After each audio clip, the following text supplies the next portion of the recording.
গত ৪ বছর ধরে রাশিয়া ইউক্রেন যুদ্ধ চলছে। এই সংঘাতে প্রচলিত যুদ্ধের বাইরে ভয়ঙ্কর এক কৌশল হয়ে দাঁড়িয়েছে ছদ্মবেশী গুপ্ত হামলা, যাকে সামরিক পরিভাষায় বলা হয় ফলস ফ্ল্যাগ অপারেশন। এটি হাইব্রিড যুদ্ধের অংশ। ফলস ফ্ল্যাগ অপারেশনের মূল লক্ষ্য হল ঘটনা ঘটিয়ে অন্যের ওপর দায় চাপিয়ে পরিস্থিতি ঘোলাটে করা এবং উত্তেজনা ছড়ানো। এই যুদ্ধের শুরু থেকেই ইউক্রেনের গোয়েন্দা সংস্থা এসবিইউ এবং তাদের বিশেষ বাহিনী এই ফলস ফ্ল্যাগ অপারেশন চালিয়ে আসছে। তবে সাম্প্রতিককালে এর পরিধি উল্লেখযোগ্যভাবে বৃদ্ধি পেয়েছে। ইউক্রেন এখন বিশ্বের দেশে দেশে এই অভিযান পরিচালনা করছে। এতে নানা অঞ্চলে সৃষ্টি হয়েছে অজানা আতঙ্ক। যদিও চলমান ইরান যুক্তরাষ্ট্র যুদ্ধের কারণে এর উত্তাপ অনেকটাই ঢাকা পড়েছে। আজকের ভিডিওতে আমরা জানব ইউক্রেন কোথায় কোথায় কী উদ্দেশ্য হাসিলের লক্ষ্যে ভয়ঙ্কর এই গুপ্ত হামলাগুলো পরিচালনা করছে এবং এর চূড়ান্ত পরিণতি কী হতে পারে।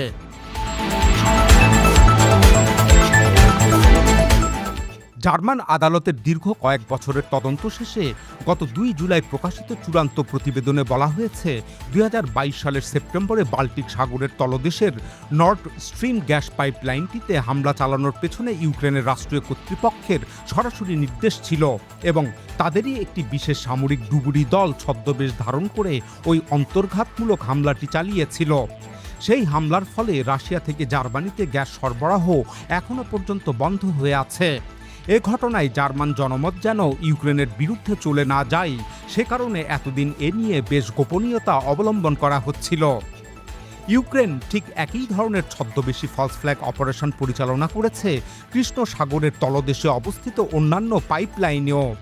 চলতি বছরের ফেব্রুয়ারি থেকে মার্চের মধ্যে তারা ভিন্ন দেশের পতাকাবাহী নৌযান ব্যবহার করে ছদ্মবেশে রাশিয়ার ব্লু স্ট্রিম এবং তুর্ক স্ট্রিম গ্যাস পাইপলাইনের একাধিক কম্প্রেসর স্টেশনে একটানা অন্তত ১২ বার নাশকতামূলক হামলা চালায়। এই কৃষ্ণ সাগরের তলদেশে অবস্থিত ব্লু স্ট্রিম পাইপলাইন দিয়ে রাশিয়া থেকে সরাসরি তুরস্কে গ্যাস সরবরাহ করা হয়ে থাকে। একইভাবে তুর্ক স্ট্রিম পাইপলাইন দিয়ে রাশিয়ার গ্যাস তুরস্কের কৃষ্ণ সাগরীয় উপকূল হয়ে পূর্ব ইউরোপে পৌঁছানো হয়। ইউক্রেন মূলত ইউরোপে রাশিয়ার গ্যাস রপ্তানি পুরোপুরি বন্ধ করার উদ্দেশ্যেই এসব ছদ্মবেশী হামলা চালায়। এসব হামলা ছাড়াও ইউক্রেন এবছরের জানুয়ারি ফেব্রুয়ারির দিকে রোমানিয়া ও হাঙ্গেরির সীমান্তবর্তী তেল সরবরাহকারী ড্রুজবা পাইপলাইনেও ছদ্মবেশে গুপ্ত হামলা চালায়। সেখানকার রেল পরিবহন ব্যবস্থার সংযোগস্থলেও ছদ্মবেশী হামলা চালানো হয়। মূলত ইউক্রেন এগুলোকে রাশিয়ার হাইব্রিড হামলা হিসাবে প্রচার করার কৌশল গ্রহণ করে। আর এসব ফলস ফ্ল্যাগ অপারেশন এখন ইউক্রেনের ইউরোপীয় মিত্রদের মাঝেও প্রচ্ছন্ন আতঙ্ক ও গভীর অবিশ্বাসের জন্ম দিচ্ছে। এদিকে ইউক্রেনের গোয়েন্দা সংস্থা ও বিশেষ বাহিনীর ছদ্মবেশী হামলার শিকার হয়েছে মধ্যপ্রাচ্য রাষ্ট্র ইরাকও। এই নাশকতামূলক তৎপরতা নিয়ে ইরাক ইউক্রেনের বিরুদ্ধে সরাসরি অভিযোগ উত্থাপন করেছে।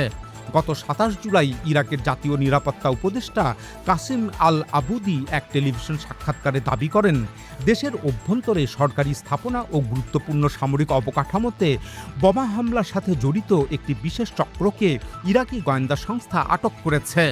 জিজ্ঞাসাবাদের মুখোমুখি হয়ে এই চক্রের সদস্যরা স্বীকার করেছে যে তারা সরাসরি ইউক্রেনীয় গোয়েন্দা সংস্থার হয়ে ইরাকের মাটিতে নাশকতা চালাচ্ছিল। ইরাকের এই দাবি বাগদাদ ও কিয়েভের মধ্যে ভীষণ কূটনৈতিক টানাপোড়েন সৃষ্টি করে। গত ২৮ জুলাই ইউক্রেনের পররাষ্ট্র মন্ত্রণালয় এই অভিযোগকে সম্পূর্ণ ভিত্তিহীন, কাল্পনিক ও অসত্য বলে প্রত্যাখ্যান করে। ইউক্রেন জানায় এমন দাবির সপক্ষে ইরাক কোনো সুনির্দিষ্ট তথ্য প্রমাণ উপস্থাপন করতে পারেনি। ভূরাজনৈতিক বিশ্লেষকদের মতে ইরান যুক্তরাষ্ট্র যুদ্ধকে কেন্দ্র করে মধ্যপ্রাচ্যে সৃষ্ট উত্তেজনার অংশ হিসাবেই ইউক্রেনীয় ছদ্মবেশী সেল ইরাকে এই গোপন তৎপরতা চালাচ্ছিল। বাগদাদও এমনটাই সন্দেহ করছে। উল্লেখ্য, ইরান যুক্তরাষ্ট্র যুদ্ধ শুরু হওয়ার পর উদ্বুদ্ধ যুদ্ধকালীন পরিস্থিতির সুযোগ নিয়ে ইউক্রেন উপসাগরীয় দেশগুলোর সাথে তার কৌশলগত, কূটনৈতিক ও সামরিক সম্পর্ক বাড়িয়ে তোলার চেষ্টা চালায়। গত মার্চ মাসের শেষ সপ্তাহে ইউক্রেনের প্রেসিডেন্ট জেলেনস্কি ওই অঞ্চলের কয়েকটি দেশ সফর করেন।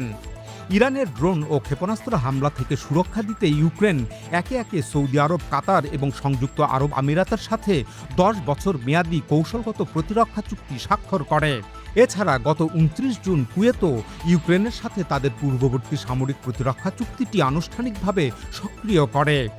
এই চুক্তিগুলোর মূল লক্ষ্য সমরাস্ত্র সরঞ্জাম ও প্রযুক্তি বিনিময়। মূলত ইউক্রেন 4 বছরের যুদ্ধে রাশিয়ার ব্যবহৃত ইরানি শাহেদ ড্রোন প্রতিহত করার বাস্তব অভিজ্ঞতা অর্জন করে।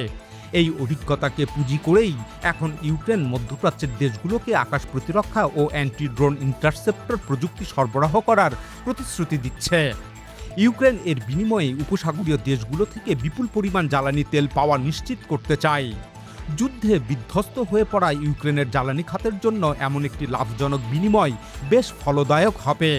এর মাধ্যমে ইউক্রেন পশ্চিমা দেশগুলো থেকে পাওয়া ব্যয়বহুল আকাশ প্রতিরক্ষা ব্যবস্থার ক্ষেপণাস্ত্রের মূল্য পরিশোধের পথ প্রশস্ত করতে চায়। রুশ ইউক্রেন যুদ্ধের সামরিক উত্তেজনার পারদ কৃষ্ণ সাগরে চলাচলকারী বিভিন্ন দেশের বাণিজ্যিক জাহাজের ওপরও আছড়ে পড়েছে, যা ওই অঞ্চলের সামগ্রিক নৌ নিরাপত্তাকে চরম ঝুঁকিতে ফেলেছে। সম্প্রতি কৃষ্ণ সাগরে খাদ্যশস্য ও অন্যান্য পণ্য পরিবহনকারী বাণিজ্যিক জাহাজের ওপর বেশ কয়েকটি ভয়াবহ হামলার ঘটনা ঘটেছে।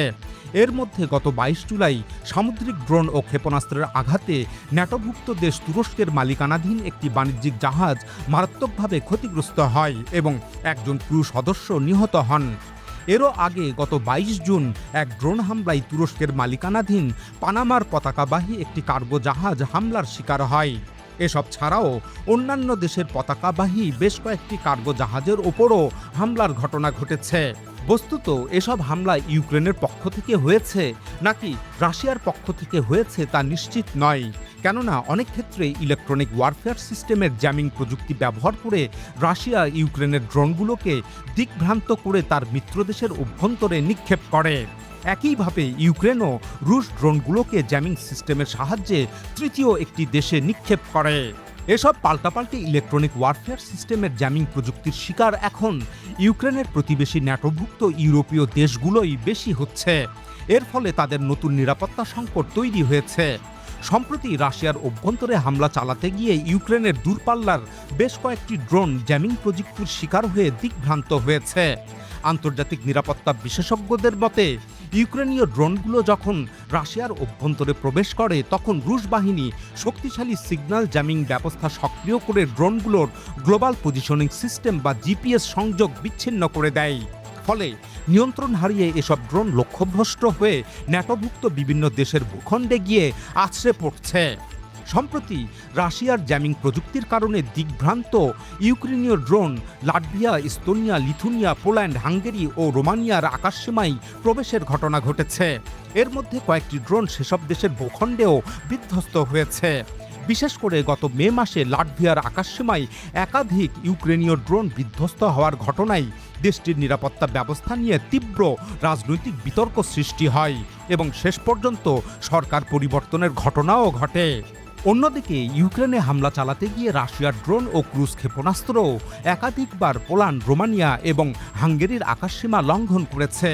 এর মধ্যে গত মে মাসে একটি বিস্ফোরক বোঝাই রুশ ড্রোন রোমানিয়ার ভূখণ্ডে আঘাত হানার পর ইউরোপ জুড়ে ব্যাপক উদ্বেগ সৃষ্টি হয়।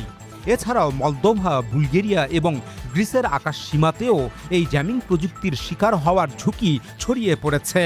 বস্তুত এসব ঘটনাগুলোর মধ্যে কোন হামলাটি জ্যামিংয়ের শিকার হয়ে ঘটছে আর কোনটি ইচ্ছাকৃতভাবেই ঘটানো হচ্ছে তা সুনির্দিষ্টভাবে চিহ্নিত করা বেশ কঠিন।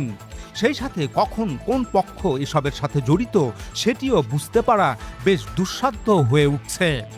সম্প্রতি পূর্ব ভূমধ্যসাগরে মিশরের উপকূলে যুক্তরাষ্ট্রের মালিকানাধীন একটি গ্যাস টার্মিনালে ড্রোন হামলার ঘটনা ঘটেছে। এখনও পর্যন্ত কোনো পক্ষই এটির দায়িত্ব স্বীকার করেনি। একইভাবে ইরাকের মাটি থেকে সৌদি আরবের জ্বালানি স্থাপনায় হামলা হয়েছে। সৌদি আরব এ ঘটনায় ইরাকে অবস্থিত ইরান সমর্থিত মিলিশিয়া গ্রুপগুলোকে দায়ী করে এবং মার্কিন বাহিনীকে সাথে নিয়ে যৌথভাবে ইরাকের অভ্যন্তরে হামলা করেছে। কিন্তু ইরাকি সরকার ড্রোন হামলার উৎস এবং এর পেছনে দায়ীকে সেটির প্রমাণ দাবি করলেও সৌদি আরব তা দিতে ব্যর্থ হয়। ইউক্রেন বিভিন্ন দেশের স্থাপনার উপর শুধু গুপ্ত হামলাই পরিচালনা করছে না, বরং একই সাথে সরাসরি প্রকাশ্যে হামলাও করছে। গত জুলাই মাসের মাঝামাঝি থেকে শেষ সপ্তাহ পর্যন্ত ইউক্রেন কাজাকিস্তানের তেল রপ্তানির প্রধান পথ কাস্পিয়ান পাইপলাইন কনসোর্টিয়াম নেটওয়ার্কেও পরপর বেশ কয়েকটি ড্রোন হামলা চালায়।